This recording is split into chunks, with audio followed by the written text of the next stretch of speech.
Story number 1. They claim to be security guards. For the first story featured on today's video, I wanted to go ahead and include a personal experience that happened 11 years ago when I was on vacation in Mexico. This would put us at around summer of 2007.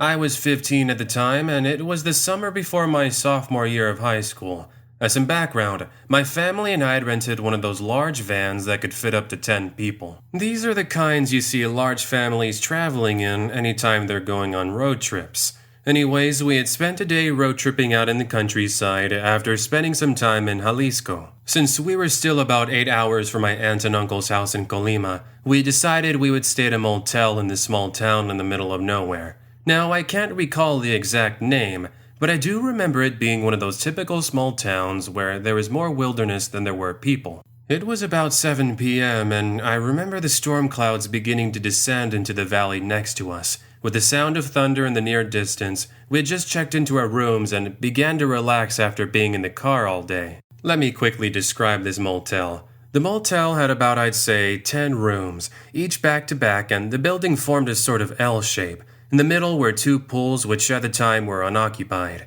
As for who was staying in each room, it was my sister, myself, and my 3 other cousins, and the adults were in the room at the very far end. At around 8 p.m., we decided we would go ahead and go into the pool for a bit to cool off from the warm and humid August evening. I remember we swam around as we went over the amazing sights we had seen throughout the day. Now, I don't remember how long it was into swimming, but we recall seeing 2 men who were dressed in dark clothing with hoodies as they stood at the corner of the building staring right over at us. At first, I don't think we minded them too much, but after about 15 minutes of them just standing and staring and talking on their phones, it did make us pretty nervous. After all, they were acting really suspicious, never once left the spot they were standing at. I should mention that this was during a time when there was a lot of crime beginning to start in these small towns. Now it's recommended people don't stay out at night, which truer words have never been spoken. In fact, we were so nervous that we ended up heading back to our rooms. Of course, us being the naive teenagers we were, we never did mention it to anyone. Besides, there had to be an explanation and maybe things would settle down. That wouldn't be the case later that evening. By now, it's around, I'd say, 2 a.m., and there is a light rain hitting the windows of our rooms. Everyone else was asleep, and I was up playing FIFA on my PlayStation Portable. Seemingly out of nowhere, I could hear the sounds of something moving. I listened in, but I ignored it after the sounds disappeared. That's weird. It must have been the rain. Or, maybe this is a sign that I should head off to bed. Yeah, I'm starting to hear things. Sorry, FIFA, but you can wait until tomorrow. I turned the game off, but once again, the noise started. Curious about this, I get out of bed and I head over to where I think I hear the noise. As I turn into the hallway, I'm now in full view of the front door. This is where I'm able to see that the doorknob is being moved, as I was able to see it due to the night lamp still being on. This turning soon turned into light knocking, followed by a voice that said, "Por favor, abran. Somos seguridad. Necesitamos entrar a tu cuarto." Or translated to, "Open up. This is security. We need to enter your room." Normally, I would have just opened it up right away, but the way the person sounded sure made it seem like they weren't really security. Also, remember this. Here I am with my family in a small town out in the middle of Nowheresville. And it being this late at night, it sure added to the overall scary atmosphere. Thankfully, I do the smart thing. I go and head back to the room, and I get on the phone where I call the front desk. No answer at first, and this is when the kicking had started. By now, my cousins started to wake up, and now we're all confused as to what's going on. Suddenly, the noise stops just like that after 3 minutes. From here, all falls silent as we hear the sound of car tires screeching away. Thankfully and finally, someone answers the front desk telephone. The conversation was in Spanish, but I'll go ahead and tell it in English. Hello. We were just wondering, did you send security guards to our room? Because they were kicking at our door and telling us to open up. Sorry, but we never did send anyone. Are you sure you weren't just hearing things? No, I'm sure. Could you send someone to come check it out, please? In summary, they send an actual security guard, and when they arrive, the front desk lady tells us it's okay to open the door. I open up, and here standing in front of us was one of the kind guards we had seen when we got there. It's now that our parents and the adults step out of their room due to all the commotion. All we're able to find were a bunch of marks on the door, as well as imprints from boots kicking at the door. This was so much of a disturbance that we ended up packing our things and leaving. I'll tell you, my uncle was a real champion for driving with only 4 hours of sleep. As for who exactly those so-called security guards were, we may never know. But we did hear something happening a couple of weeks later. We're now back home in California and school had started. One afternoon during dinner, my mom mentions she had been talking to my uncle over the phone. She tells us that there was a pretty serious break-in at a motel that just so happened to take place not too far away from where we were staying.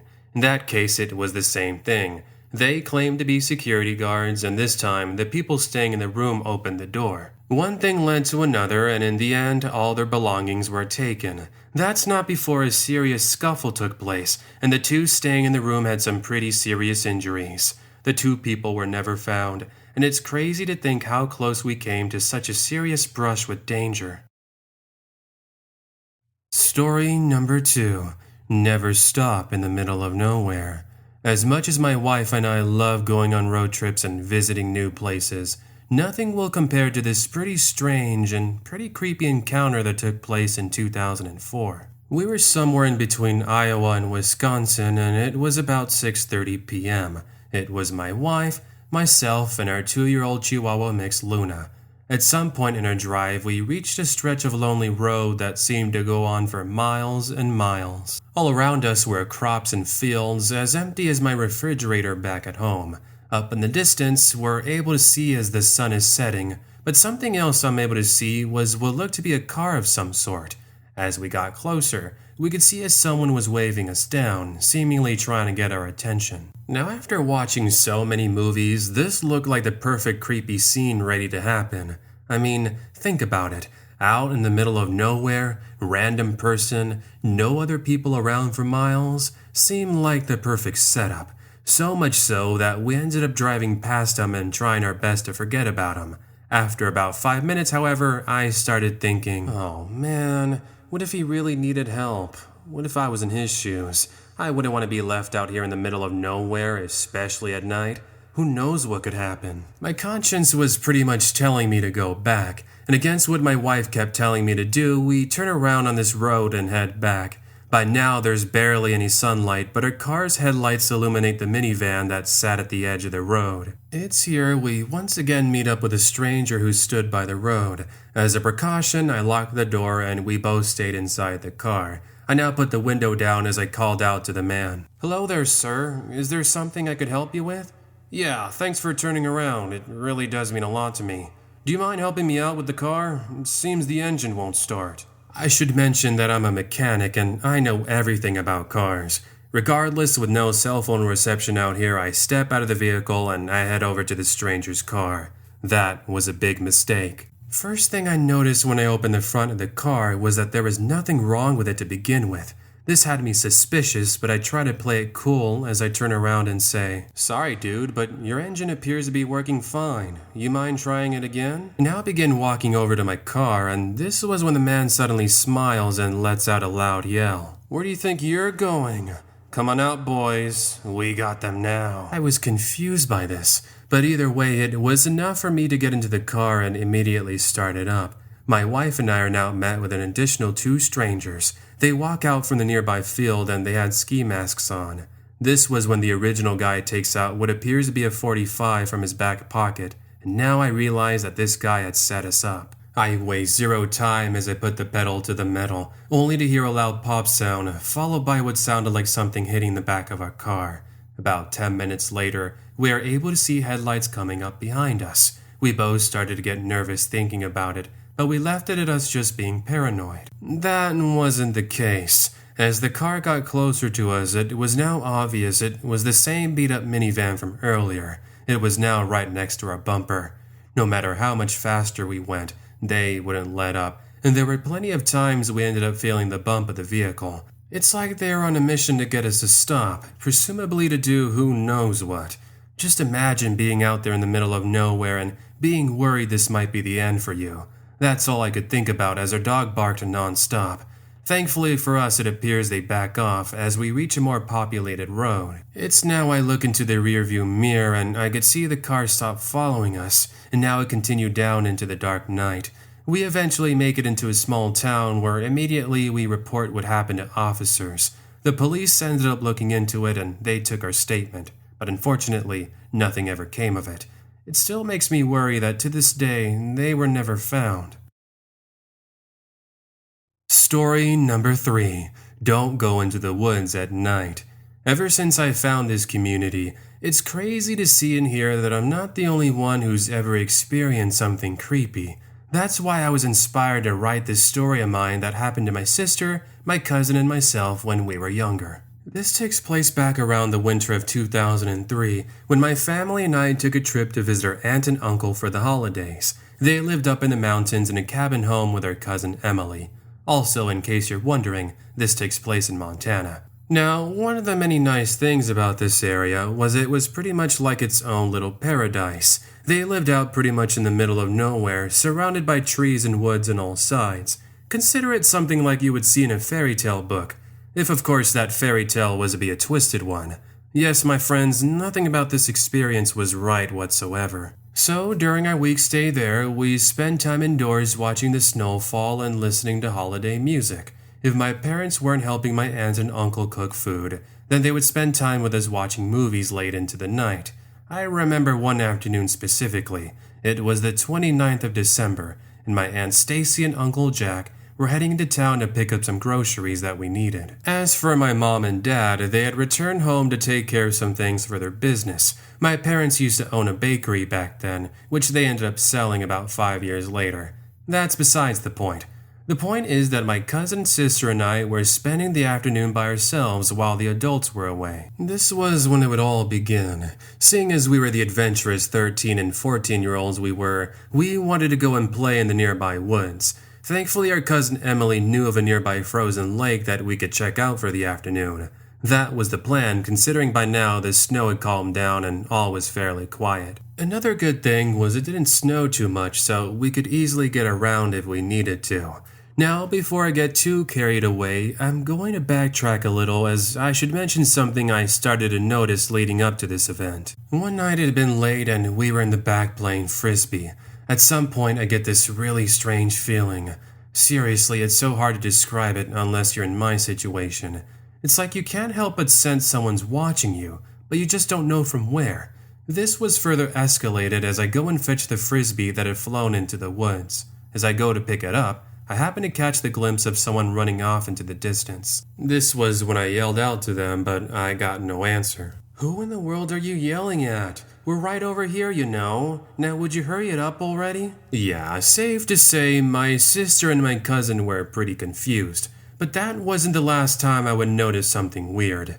Fast forward a couple of days and we're back once again to wanting to go to the frozen lake. I recall we were in the process of putting our winter boots on when I happened to look out the living room window. In the distance, you're able to see the entrance of the woods, and I just so happen to catch what looks to be like a figure moving just behind some trees. Girls, I might be seeing things, but did the two of you see someone moving in the trees just now? You're just imagining things, come on. No one ever comes out here. Besides, why would they want to be out here anyways? I guess my cousin was right. Besides, what are the chances my mind was just playing tricks on me? We now lock up the house and we begin our walk into the woods. After about 15 minutes, we reach this frozen lake my cousin Emily had mentioned to us. Yeah, she was right. It was beautiful. The lake's surface glistened with the afternoon light, which created a sort of reflection, sort of like a mirror. This was also the case with the nearby frozen waterfall. There looked to be what looked to be like stalagmites and stalactites with the frozen water. Pretty neat, but as we're checking this out, we hear someone calling out to us. This was audible enough to cause us to turn around and look behind us into the nearby woods. Of course, there is nothing. No movement, no person, no more voice. Come on, you two. Are you seriously going to play games with me like that? That's not funny. I'm pretty sure she knew we weren't the ones responsible since we were literally right next to her. I think she just wanted to explain it away as something logical. This was when we decided we would start heading back. Here's what happens next. We're now walking down the trail, laughing about how we were imagining things. when once again, we clear as day hear somebody calling out to us. I think the most worrisome thing was how close it sounded. Seriously, it was like whoever was calling out to us was standing no further than 50 feet away. This time my cousin stops in her tracks and she lets out an angry message. "Look, I don't know who's out there, but you need to leave us alone, now." I don't know what she was trying to accomplish, but this was when we now hear a deep voice call out. "I just wanted to play with the three of you. Come on over, I have something to show you." Out steps out a man who looked to be in his mid-40s. He looked old and dirty with ripped jeans and a dirty blue denim jacket. In his hand he had what appeared to be like those mini axes, the kind you use for getting firewood. That sight sent us chills as we take off like runners in a marathon. Something tells me this man was unprepared for our reaction because he was very slow to react. Regardless, we make it back to the cabin where we can see our aunt and uncle just arriving back. Uncle Jack, help us. The man, the one in the woods. Be careful." That's all I could get out as I struggled to get my point across. Uncle Jack quickly rushes us all inside as he seems to take what we said seriously. In summary, the area is searched, but no one is found, of course. Nothing more happened the rest of the trip, and the guy was never heard from again. Whether he was just some random person walking around in the woods or he was someone that had something more sinister in plan, we may never know. All we know that had our uncle and aunt not arrived when they did, things might have turned out differently. Story number 4. Being out in the farmlands at night is quite dangerous. My cousin told me about how much people enjoy hearing these sorts of stories, so I figured I'd go ahead and send one in. I hope you like it. To set the scene, this occurred a couple of years ago when I was 15 years old. At the time, my friend Amanda had ended up moving with her family to Oklahoma. Mind you that we were living in New Jersey. Because of this, I grew pretty bored of not having my best friend around, who up until that point I'd known for about 8 years. I missed my best friend so much that a couple of months after they moved away, my parents allowed me to go and spend a couple of weeks with her. What a huge difference, I'll tell you. I grew up surrounded by the city life. Tall buildings, traffic, people, noise, you name it. Out where Amanda's family had moved, they were essentially in the edge of the middle of nowhere. They lived down a 1-mile dirt road which had an entrance you had to open in order to get to it. Around them were miles of farmland. Also, they had a wooden fence that surrounded their property. This was ideally to keep any wild animals away. As for their home itself, it was a 2-story building with a balcony on the 2nd story. This is where Amanda and I spent many of our nights with blankets over us, telling spooky stories and just watching the stars above us. Consider it our secret hangout spot. Next to their house was a small barn which stored all the machinery and tools her dad used. Anyways, considering they were pretty much in the middle of nowhere, there wasn't really much to do apart from staying indoors and watching movies or even playing video games. I guess it also didn't help that this was the middle of August and the temperatures were easily reaching 100 degrees. One evening, Amanda and I decided that we'd go ahead and do something different for a change. You see, I wanted to check out more of the surrounding area, but Amanda's dad was always busy with working on the farm. He actually promised to drive us around, but that didn't happen until after this took place. This evening, he was in town doing business with some of the grocery stores, but he did promise he would bring us some pizza on the way back. Awesome. So, in order to prep ourselves for the amazing food that was coming, Amanda and I decided to take the adventure into our own hands. As such, we grabbed some flashlights and we began walking into the adjacent nearby fields. There were some other farmers who lived in the area, but they were pretty friendly when it came to Amanda and her dad walking around. Just make sure if you're gonna walk around, please don't step on any of the produce. It's hard work, you know. Fair enough. It's about 8 p.m. now and we're just adjusting to the darkness. I can't tell you how dark it was out there. I'm so used to the city lights illuminating my walk, but with only 2 flashlights it made it that much more difficult, and that much more exciting as well. Now, unlike in the city where it's recommended not to walk out late at night, out there it felt like the complete opposite. Sure, there was no one around for miles, but something about that feeling made you feel comfortable. So we continue walking and we're just laughing, having a good time, until eventually we reached a more wooded area. This was a spot Amanda would go with her dad to go fishing at a nearby stream. At this point, it's about 9 p.m. and we had roughly been out there for about an hour. It's now that Amanda's dad calls her. Hey honey, just letting you know, I might be running a little late this evening, so I should be back by around 10 p.m. I hope you two are hungry, because I'm bringing plenty of pizza. That was nice to hear, but that excitement would soon turn into something completely different. Considering Amanda's dad was still a bit of a ride away, we figured we would take a different way back. This was a different field that was more abandoned than the other one we had been in. It was also the location of a factory that was no longer in service. As we're making our way through this overgrown field, we happen to see what looks to be something up ahead of us on the path. Amanda and I slowly approach it, but it's not before it moves. Hey, wait a minute. You're telling me that wasn't a haystack? Tell me I wasn't the only one who saw it move? Amanda was right. What we thought was a haystack turned out to be a person as they stood up. Side note, they are still quite a fair distance away from us, but we are still able to make out the shadow. We both froze for a second until we were able to see that whoever this person was started to make a full-on sprint towards us. Naturally, we turn around and start heading back the way we had arrived from. All the while, we're hearing this person make all these weird sounds, sort of like they were on something. After about 5 minutes of this, we lose sight of him and we're now approaching Amanda's house. Shaken and a bit confused, we quickly run inside and finally we call Amanda's dad. Of course, he doesn't believe us since Amanda and him were notorious for playing jokes on one another. Wow, I'll tell you, what a worse time to have him not believe us. And in case you're wondering why we didn't call officers first, it's because it would take them at least 30 minutes to get to us. It turned out to be more like 15. Note that we're now in Amanda's room looking out from her window. While on the line, we can see as somebody is stumbling through the nearby field, and now they're walking up to the home. This was when the front light port turns on and it illuminates the field in front of us. Guess who it is? Yup, weirdo from before.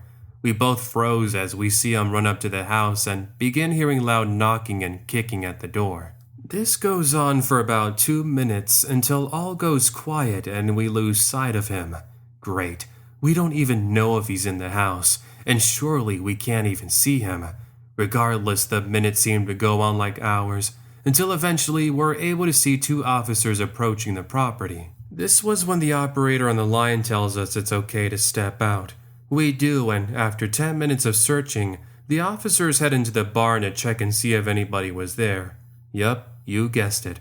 There he was, hiding in the barn, holding a metal bar and beginning to scream like a madman. One thing leads to another, and thankfully they're able to grab him. And as it turned out, he was on something, and that's why he acted the way he did.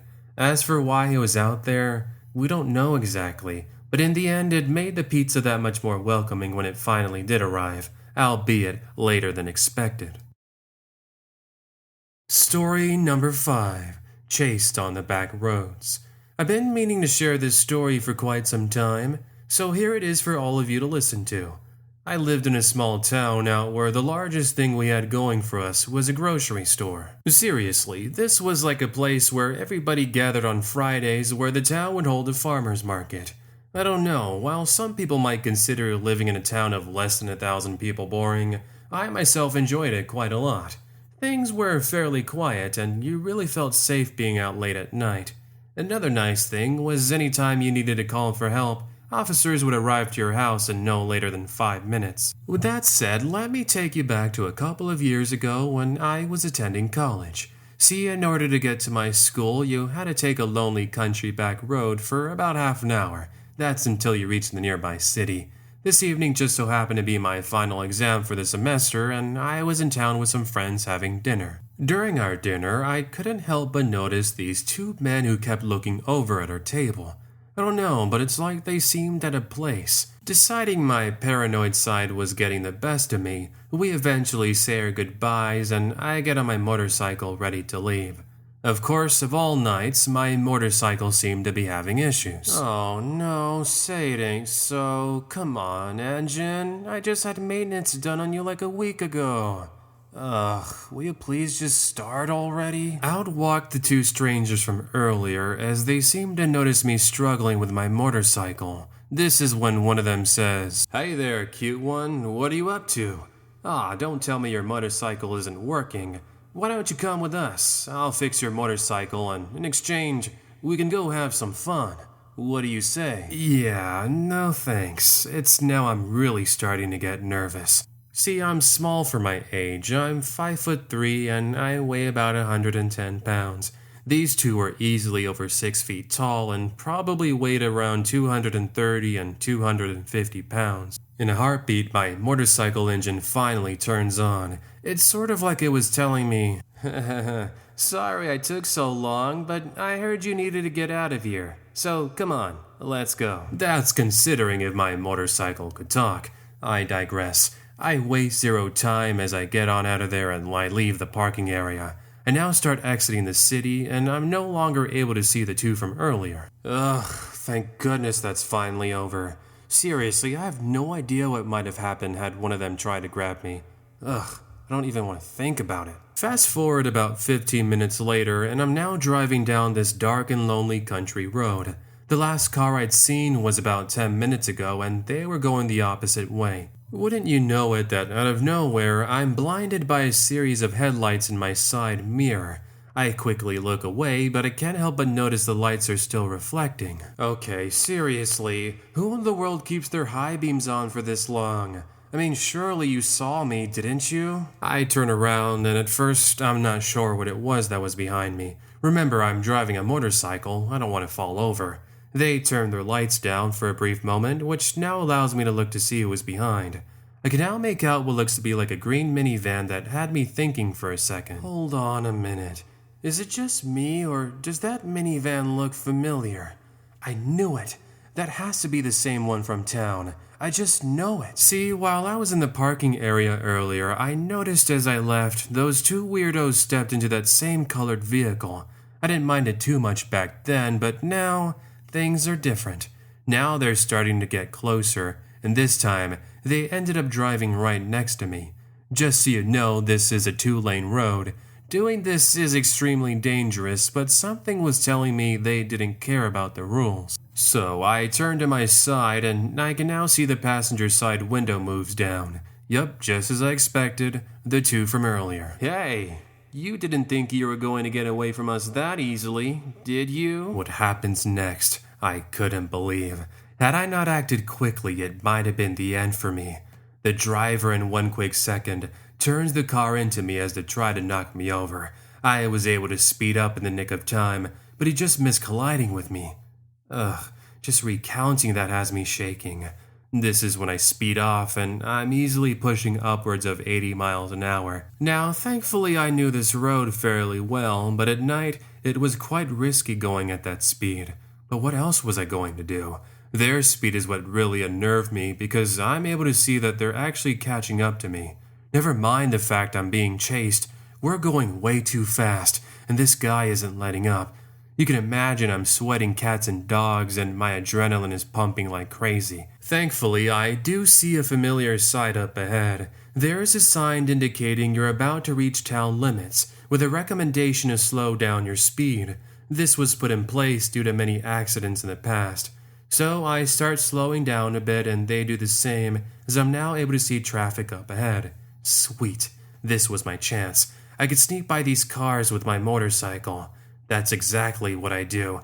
I'll tell you, I've never been so excited to see a standstill in traffic in my life. With my amazing motorcycle skills, I sneak by all the drivers while the sight of the green minivan fades away into the night.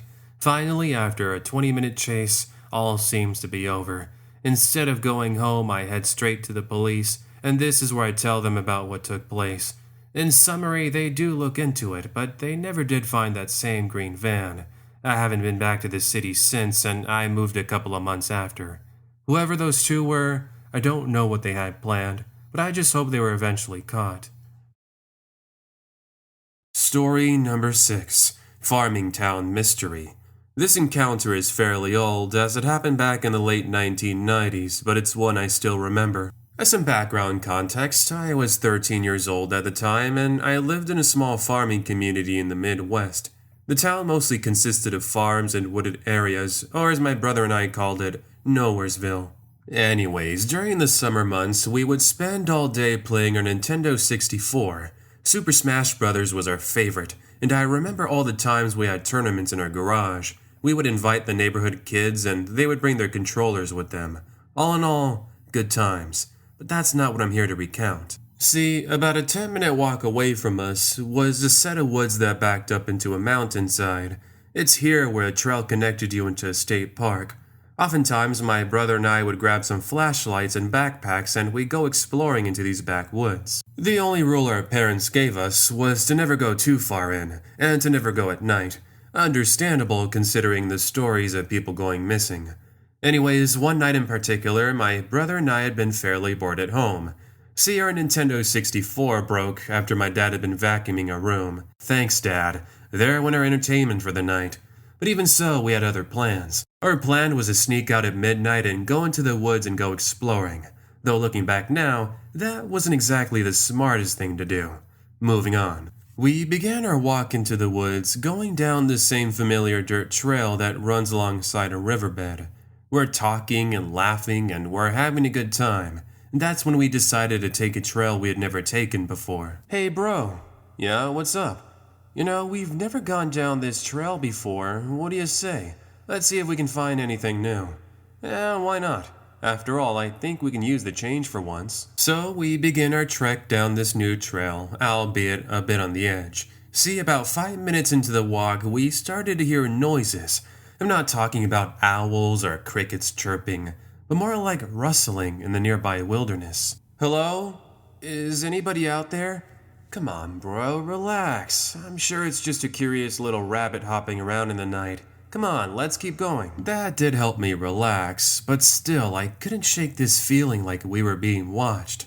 After another 10 minutes of walking, we realized this trail had nothing to offer. The only thing it did have in store for us was terrain that was difficult to maneuver. Seriously, the overgrowth in the trees made every step that much more time-consuming and even dangerous. As we now turn around, my brother happens to point his flashlight onto something. Hey, wait a minute. What is that? Is that a house? No way.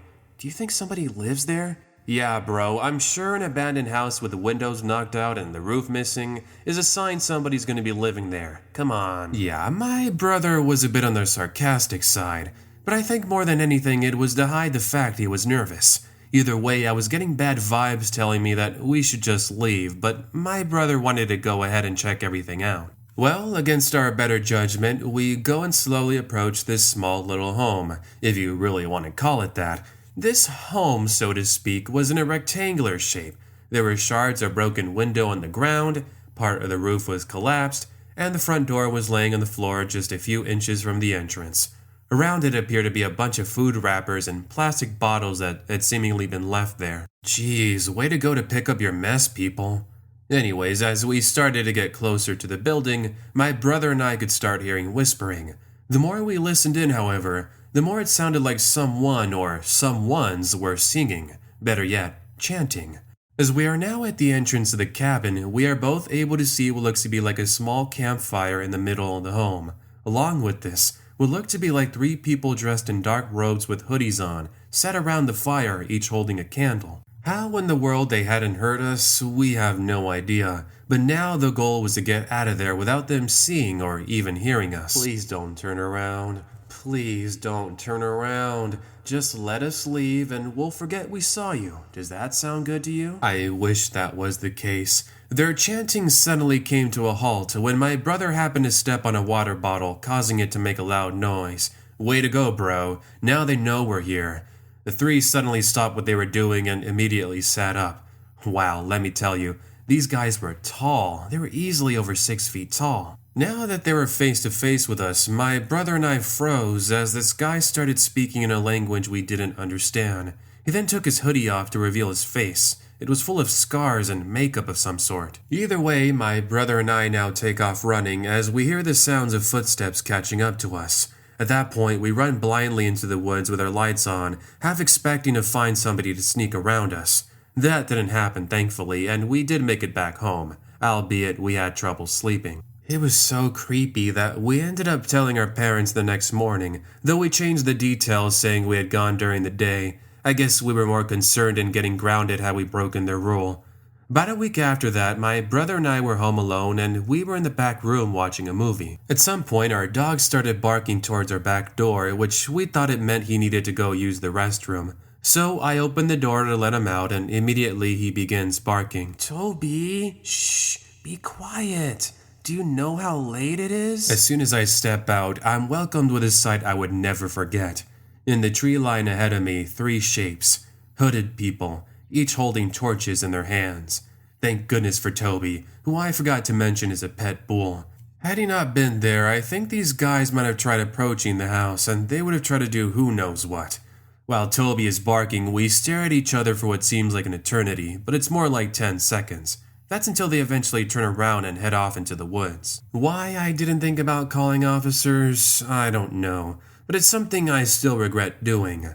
Later that evening, however, at around 4 a.m., we are suddenly welcomed with the sounds of helicopters and police sirens heading into the woods. In summary, we woke up the next morning to find yellow caution tape surrounding the woods, and even signs that told us to keep out. While we did try to come up with answers, we never actually were told what happened, nor did we ever find out if that group we had seen the last night were the ones responsible. Regardless, we never saw them again after that, and as for that small house in the woods, it's now gone. Yeah, your guess is as good as mine, and it's remained a mystery since. Any ideas? Story number 7. A late night stroll on the beach turns into a nightmare. I live in Newport Beach, California, which is known for its beautiful Southern Californian ocean water and sunny skies. Those who live here know just how beautiful it is to walk at night. Ocean breeze hitting your cheek, and the salty taste of ocean water on your lips. What better place to be? Well, a couple of months ago, let's just say I had an experience I would soon never forget. My house is located about 2 streets away from the beach. It's here I'm currently living on my own with my pet dog Rocky. Rocky is a 4-year-old Siberian Husky who was given to me by a mutual friend of my mother's. He's the best. It definitely made up for the fact I was living on my own. Anyways, this evening I've been working later than usual. I work at a grocery store from Monday to Friday, but on this Friday evening I'd gotten out later than usual. By the time I helped close the store and left, it was approaching 10 p.m. Thankfully, I only lived a 10-minute walk from home, so it wasn't too much of an inconvenience. So I get home and soon I'm welcomed with Rocky and my friend Abigail, who I pay to look after Rocky. It's Friday, so naturally I pay her, but I invite her to join me for dinner. I had some leftover pasta to warm up and I figured I'd share some with her. Anyways, by the time she leaves, it's around 11:30 p.m. This is when Rocky starts whining. Oh, I'm sorry, Rocky. Don't worry, I didn't forget about you. Come on, let's go for your walk. See, I always take Rocky for a walk at night after work, but I figured since I gotten out late, he might be too tired to go out. Whatever, I guess this would give me the opportunity to walk off the food. So we go ahead and head to the nearby beach, where I spend the next 20 minutes walking around. It's here I sat down, and now I listen to the sounds of waves while Rocky runs around. About 10 minutes of me sitting down and minding my own business, Rocky starts barking up a storm. Suddenly, he's sprinting at me at full speed with an absolute look of anger on his face. I was confused as to why, so I take my AirPods out and I look behind me. That's when I see somebody in a hoodie that was approaching me slowly. He was literally feet away from me when Rocky jumps in between us and starts barking. Startled, I jump up and I excuse myself, trying to not escalate the situation. This guy seemed really nervous for some reason, but now he tells me, I'm sorry about that. I thought you were somebody else. By the way, you're very pretty. Do you want to hang out sometime? Even though I was single at the time, I sure wasn't looking to go out with some random stranger. I'm sorry, sir, but we were just about to leave, weren't we, Rocky? I hope you have a good night. Sadly, he wasn't going to take no for an answer. As I pass him, he grabs my arm, and then he says, Now hold on a second. I never gave you permission to leave, did I? Wow, talk about dumb. He must have forgotten about Rocky in that instant, because in one quick swoop, Rocky pounces on him, causing him to fall over. I now take off running while Rocky joins me soon after that. As a side note, nobody else was out at the time. Well, as we're running, I see a security guard who sat at his small outdoor office near some of the private homes. Quickly, I race over to him and I tell him about what happened. He heads off the way I told him I had encountered the guy, only to find no one. And that was pretty much it. I never saw him again after that, and I never heard about any more encounters like that in my area. Not sure what he had in store, but I'm glad Rocky is so protective of me, and he still is.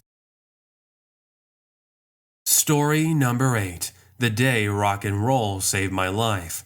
My best friend Rachel's family owns a cabin up on a lake in Alaska. One summer, she invited my sister and I to go and visit her for the summer. See, we were all originally from Seattle and we grew up together going to the same school. Now that Rachel and her family had moved earlier this year, it had grown pretty boring without her.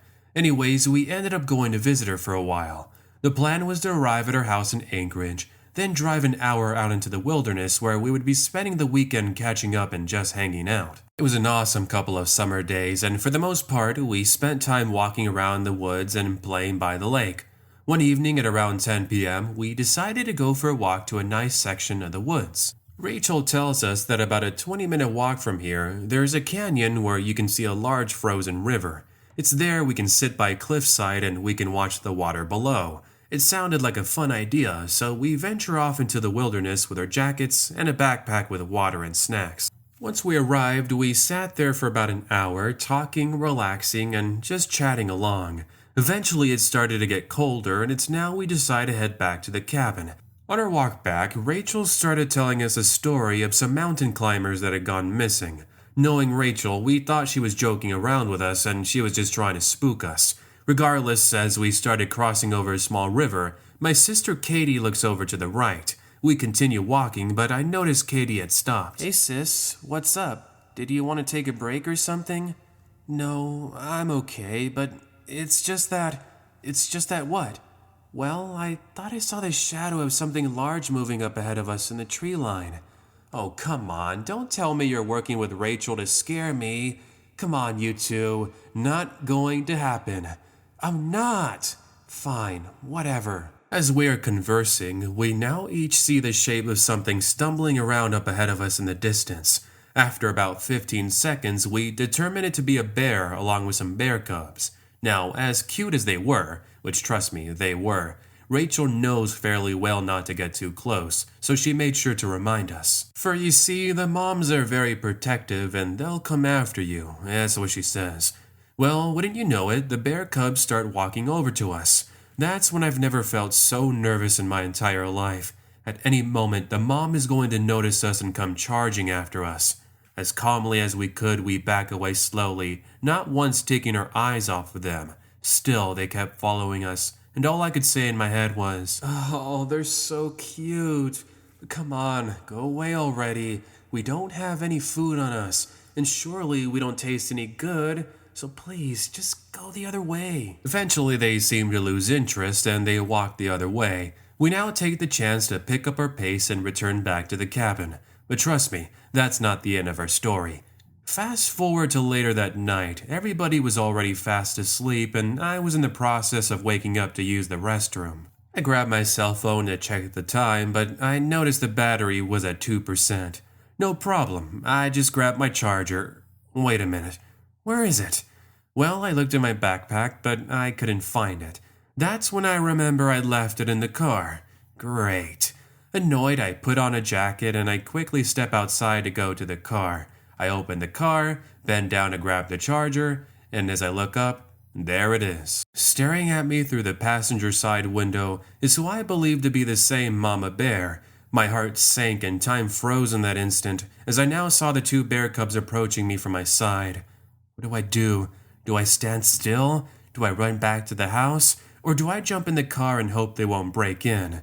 Well, I ended up jumping into the car and quickly locking the door behind me. I now sat there trying to calm myself down as this bear began scratching at the door. Now, in case you're wondering why I didn't just start the car, it's because I left the key in the cabin. Rachel has one of those cars that you can unlock via a small button on the back of the key. Also, it's important to mention the horn wasn't working, which was just great. I couldn't try to spook them away with any noise. I was now pretty much stuck with this bear that refused to leave. I sat there for about 10 minutes until I saw the light in the cabin turn on. Soon enough, Rachel is standing at the front door looking outside. My best guess was she was wondering where I was, and that's why she went outside. Not now, Rachel. Get back inside. The bear's going to see you. That's all I could think of as I tried to keep my composure. Well, with what little battery I had left on my phone, I turned the flashlight application on and I began to shine it off to get her attention. This was when she finally noticed I was inside the car. Rachel quickly runs inside, and about 30 seconds later, she returns with, of all things, her electric guitar. I then hear the loudest guitar playing I've ever heard in my life. This was so loud it startled the bears and it caused them to run away. Once the coast was clear, I jump out and I race over to Rachel. We are soon joined by my sister, who had been startled by the loud noise. So what happened was, as soon as Rachel runs inside, she grabs the electric guitar she had brought with her, plugs it into the amp, moves said amp to the door, then starts rocking out. And that was pretty much it. So yeah, that's the story about how Rachel and rock and roll saved me from becoming dinner. Thank you. Story number 9. Don't play on your phone at night. This happened last year during the Halloween season, and because of it, I make sure not to walk on my own late at night. So before this took place, I used to play Pokemon Go all the time. I mean, seriously, if I wasn't at school or working, I'd put my walking shoes on and spend the entire day catching Pokemon and spinning the stops in my city. This one evening, I'd been doing just that. I was working in the evening at my job at Forever 21, and things were going fairly normally. About half an hour before closing, so about 9 p.m., this older man, who I want to say was in his 50s, walks into the store and starts looking around. I only mention him because he seemed out of place here, but who knows, maybe he was shopping for his daughter or something. Well, fast forward 10 more minutes before closing, he's still here and he's the last customer we have. The thing is, at this point, he's no longer looking around. He just sat by the fitting room on his phone.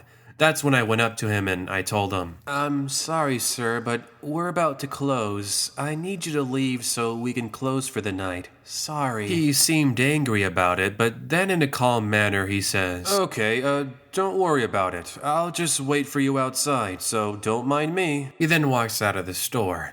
Now, hold on. Did I hear him just right? He would wait for me outside? Seemed kinda weird, but I ignored it thinking he was just joking. Fast forward another half hour and I'm now exiting the mall. By now, I had already forgotten about the weird guy from earlier. From the mall, it's a 15-minute walk to my neighborhood, but it was one that I enjoyed. Back to my enjoyment of Pokemon Go. See, there was a route I could take that cuts through a park that's full of Pokestops.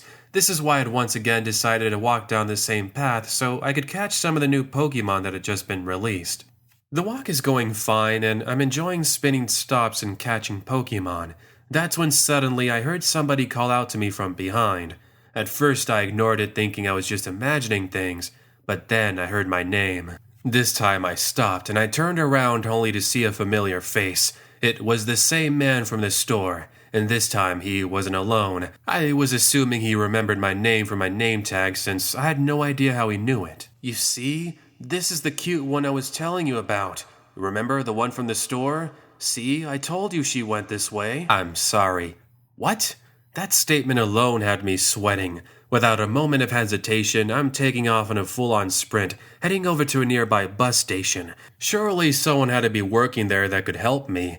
Good thing I started running because these two gave chase like a lion going after a zebra, me being the zebra. Not even having a chance to look both ways, I run across the street and run up to a small coffee shop that happened to still be open. This is a coffee shop I often go to anytime I needed to wait for the bus. Behind me, I hear car tires screeching, followed by yelling. "Would you watch where you're crossing? I almost hit the two of you. Be careful." I guess they had chosen the wrong time to cross the street, and they almost cut it close with this driver. Regardless, I run inside and go up to the manager who I was friends with. In the end, we called police, but by the time they arrived, these guys were gone. I never did see them again after that, and I only played Pokemon Go when I was with my friends. As for how I got home, a coworker drove me home from that point on.